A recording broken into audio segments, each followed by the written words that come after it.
Pantes nggak ada hidup. Gimana nyobain makanan? Dari video itu aku jadi bingung ya.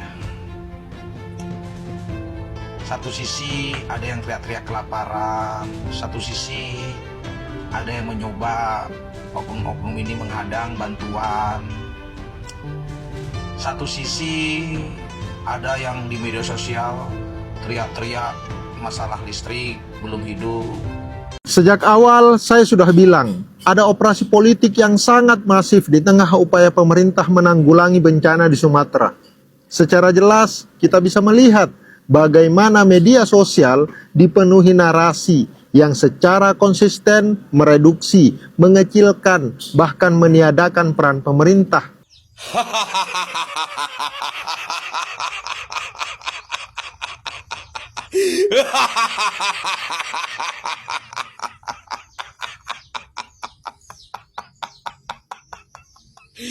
Hei penjabat Aceh, haram bagi kita menerima bantuan dari bajingan-bajingan tolol dari negara Konoha.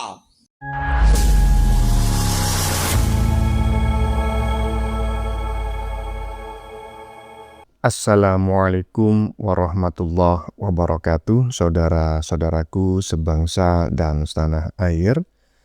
Dimanapun kalian berada, semoga kalian selalu dalam kondisi sehat walafiat ya. Berjumpa lagi dengan saya di Gaspol Update. Kami bukanlah buzzer pihak manapun, kami hanya menyajikan keputusan ada di tangan Anda. Teman-teman, ini ada video yang menurut saya cukup menarik ya, yakni tentang dugaan adanya sabotase yang dilakukan oleh pihak-pihak tertentu untuk membuat ya suasana di Aceh semakin mencekam ya. Jadi akhir-akhir ini terbukti melalui rekaman video yang dilakukan oleh warga Aceh sendiri bahwa tidak menyalanya listrik di Aceh hingga kini bukan karena pemerintah tidak hadir, pemerintah lambat, atau pemerintah tidak peduli gitu ya. Melainkan karena ada unsur kesengajaan. Karena faktanya ada beberapa kabel trafo yang sengaja ya dicuri ya, dan ini jelas bentuk sabotase. Karena tidak mungkin warga mencurinya untuk dijual ya, karena kesulitan makan ya, nggak ada bantuan, akhirnya trafo dijarah kemudian dijual. Nggak mungkin karena harganya nggak seberapa, dan kira-kira di suasana bencana macam kayak gini mau dijual kepada siapa coba ya kan? Tujuannya jelas ya, memicu kemarahan warga Aceh kepada pemerintah pusat ya. Apalagi tidak mungkin ini dilakukan oleh warga biasa. Ini berhubungan dengan aliran listrik bertegangan tinggi ya. Tolong diingat itu. Ini bukan orang sembarangan. Ini orang terlatih ya.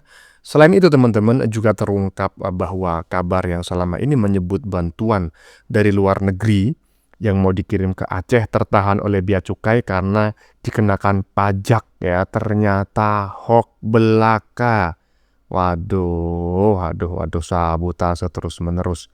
Nah, bagaimanakah videonya dan bagaimanakah respon netizen? Mari kita tonton bersama, kemudian mari kita komentari bersama. Di bagian akhir video, ini dia.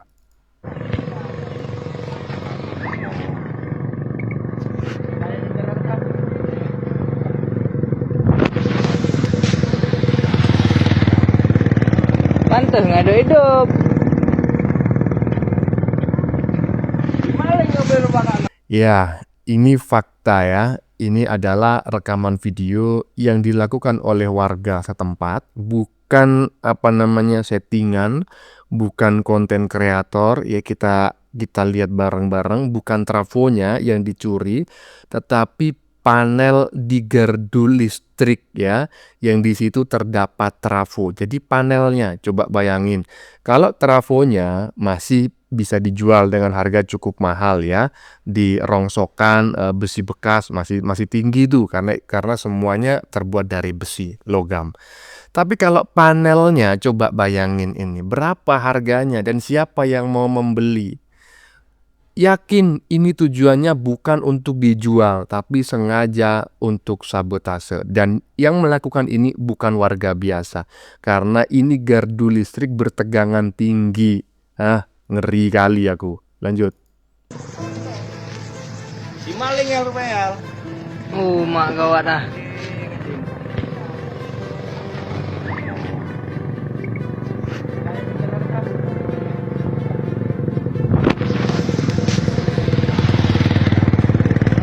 Pantas nggak ada hidup. Maling mobil. Dari video itu aku jadi bingung ya. Satu sisi ada yang teriak-teriak kelaparan, satu sisi ada yang mencoba oknum-oknum ini menghadang bantuan. Satu sisi ada yang di media sosial teriak-teriak masalah listrik belum hidup.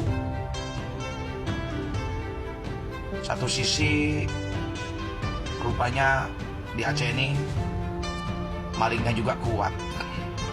Poinnya ini aku curiga ini. Karena gini, ada yang sengaja memframing pemerintah lamban dalam penanganan bantuan. Sering itu di media sosial masif ya.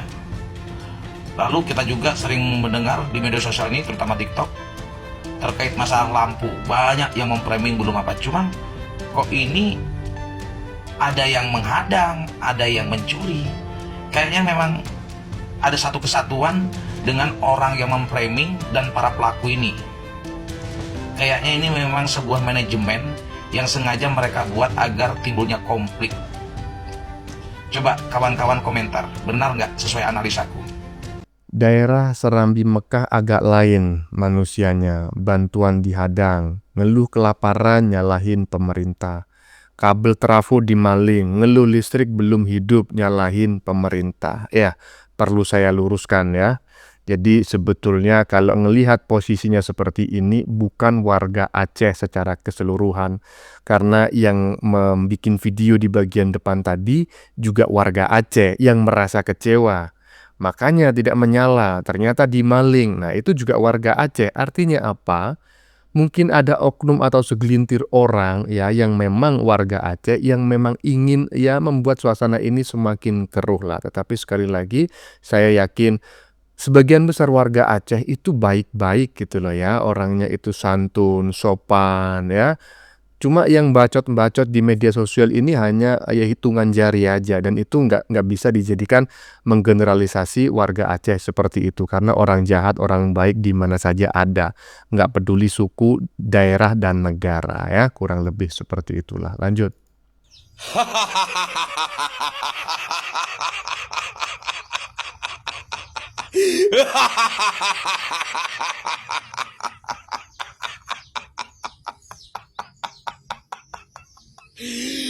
Penjabat Aceh, haram bagi kita menerima bantuan dari bajingan-bajingan tolol dari negara Konoha.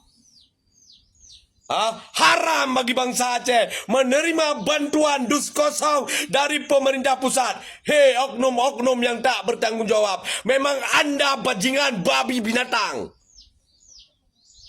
Masa kalian kirim bantuan kepada pengungsi ataupun pasca banjir bandang di Sumatera ataupun di Aceh dengan dus kosong untuk masyarakat yang lagi musibah? Walaupun seandainya kalian tidak bisa memberi, janganlah kalian menghina bangsa Aceh. Janganlah kalian menghina masyarakat yang lagi musibah dengan dus kosong kalian. Memang kalian oknum tak punya otak, tak punya moral, babi kalian. Dasar anjing manusia ini. Nah. Lanjut digoreng kan? Iyalah. Mengirim bantuan kerdus kosong dari pesawat. Dilihat dari bentuk pintu belakangnya, ini adalah pesawat Hercules yang biasa digunakan untuk mengangkut personel TNI gitu ya. Jadi ini harus diusut.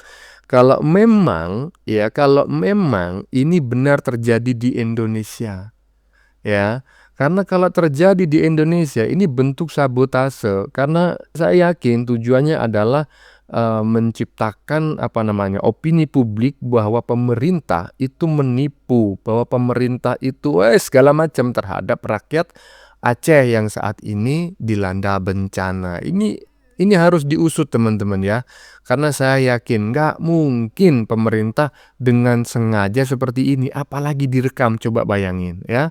Tapi udah diolah nih, digoreng nih sama warga Aceh yang satu ini yang barusan kita tengok bareng-bareng ya. Lanjut. Sejak awal saya sudah bilang, ada operasi politik yang sangat masif di tengah upaya pemerintah menanggulangi bencana di Sumatera. Secara jelas kita bisa melihat bagaimana media sosial dipenuhi narasi yang secara konsisten mereduksi, mengecilkan, bahkan meniadakan peran pemerintah. Ya, sekilas narasi itu tampak seperti empati dan kritik kemanusiaan. Tapi jika ditelusuri lebih dalam, muatan politik di baliknya sangat kuat dan terstruktur. Nih, hasil analisis saintifik dari firma analitik Big Data Evelo. Mereka berhasil memotret bagaimana percakapan digital terkait bencana Sumatera itu tumbuh secara non-organik. Ada pola narasi yang berulang, waktu penyebaran yang serempak, serta framing yang relatif seragam di berbagai platform, terutama TikTok, Instagram, dan YouTube. Ini adalah ciri klasik operasi opini, bukan sekedar luapan emosi publik. Evelo menganalisis 2.700.000 sekian percakapan di TikTok, kemudian 1.500.000 sekian percakapan di Instagram, dan 357.000 sekian percakapan di YouTube. Apa saja yang mereka temukan? Narasi utamanya, pemerintah digambarkan lamban, tidak hadir, dan seolah tidak peduli. Semua upaya negara, mulai dari evakuasi, logistik, pengerahan TNI, Polri, BNPB, hingga pemerintah daerah direduksi menjadi tidak cukup hanya karena tidak sesuai dengan ekspektasi narasi yang viral. Kemudian, status bencana nasional dijadikan alat framing politik, seolah-olah itu satu-satunya indikator kepedulian negara. Padahal, penetapan status tersebut memiliki parameter hukum dan teknis yang jelas. Nah, yang menarik, narasi ini jarang membahas kompleksitas penanganan bencana. Medan yang sulit, cuaca ekstrim berkelanjutan, rantai logistik yang terputus, dan koordinasi lintas lembaga. Semua realitas itu dipangkas agar publik diarahkan pada satu kesimpulan emosional, pemerintah gagal. Ini bukan analisis kebijakan, ini framing politik. Kemudian ada pola lain yang tak kalah penting, eksploitasi sentimen wilayah. Semua pasti pernah menemukan narasi, kalau bencana ini di Jawa pasti ditangani berbeda. Itu terus diulang-ulang. Sentimen ini efektif secara emosional, tetapi berbahaya secara sosial. Tujuannya bukan untuk memperbaiki kebijakan, melainkan untuk mengikis kepercayaan publik dan memperlebar jarak psikologis antar wilayah. Serangan naratif ini tidak berdiri sendiri, bisa dicek polanya. Akun anonim menyebarkan potongan video tanpa konteks, kemudian konten-konten kreator tertentu mendorong pesan yang sama secara simultan, kemudian perang emosi di kolom-kolom komentar, itu jelas kelihatan. Dalam ilmu komunikasi digital, ini dikenal sebagai coordinated narrative amplification, teknik untuk membuat opini tampak sebagai suara mayoritas, padahal itu dikendalikan oleh sedikit aktor dengan kepentingan tertentu. Pertanyaannya, untuk apa? Jawabannya sederhana, bencana adalah momen paling emosional, dan emosi adalah pintu masuk paling efektif untuk membentuk persepsi politik. Dengan mengecilkan peran pemerintah, yang disasar bukan hanya kinerja penanganan bencana, tetapi legitimasi negara itu sendiri. Ketika publik mulai percaya bahwa negara selalu absen, kepercayaan sosial runtuh, dan itu adalah keuntungan politik bagi kelompok tertentu, kelompok yang sengaja menciptakan narasi-narasi itu. Ini bukan berarti pemerintah kebal kritik. Kritik tetap penting, tetapi kritik yang sehat itu berbasis data dan solusi, bukan narasi yang sengaja dibangun untuk memicu kemarahan kolektif tanpa konteks yang utuh. Di tengah krisis yang dibutuhkan adalah penguatan solidaritas dan evaluasi objektif, bukan eksploitasi tragedi untuk kepentingan politik jangka pendek. Kita publik perlu lebih waspada. Tidak semua yang viral adalah kebenaran. Tidak semua yang emosional adalah fakta. Dalam era komunikasi digital saat ini, bencana tidak hanya terjadi di lapangan, tetapi juga di ruang narasi. Dan disitulah kepentingan politik seringkali bekerja paling senyap, namun paling efektif. Thank you. Ya, sebuah pemahaman yang menurut saya membuka wawasan dan menambah khasanah kita ya, dari seorang pengamat politik media sosial barusan ya. Udah kita denger bareng-bareng, jadi nggak perlu lagi saya komentari lagi ya kan, bahwa intinya dalam suasana berkabung saat ini yang dialami oleh saudara-saudara kita di 3 provinsi ya, Aceh, Sumatera Barat, dan Sumatera Utara. Khusus di Aceh mungkin memang ada semacam ya pihak-pihak yang menunggangi, yang mencoba memanfaatkan situasi untuk kepentingan-kepentingan tertentu gitu ya. Dan barusan kita sudah mendengarnya dengan sangat jelas lah. Nggak perlu saya komentari lebih panjang lagi. Lanjut. Nah, lo ya. Medianya disebut tadi sama Pak Purbaya. Media mana yang memberitakan? Koclak nggak media itu? Harus diusut. Oke teman-teman ya. Dari sini kita harus sepakat bahwa politisasi sabotase yang terjadi di daerah bencana kemungkinan ada campur tangan pihak asing. Lu kok tahu bang? Ya kita tahu sendirilah. Pak Purbaya barusan menyebutkan apa? Ada sebuah media. Dan tahu media itu media apa? Milik siapa? Lanjut.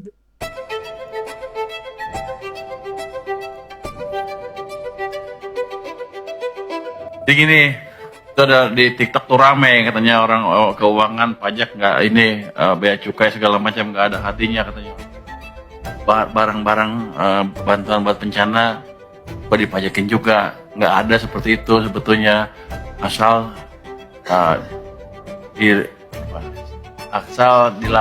melalui prosedur tertentu. Ya tinggal lapor aja ke BNPB, kita langsung pas. Itu kira-kira. Nanti kalau nggak ada yang nyolong-nyolong juga tuh legal masuk. Jadi nggak benar kata beberapa media. Siapa yang ngomong tadi? Tempo ada? Orang Tempo mana? Dari Tempo? Oh nggak ada. Lain kali tanya ke kita, jadi kita jawab. Nggak ada orang Tempo di sini. Tempo masih ada nggak? Masih ada ya? Oh saya lihat ini Tempo tuh yang nulis. Tuh.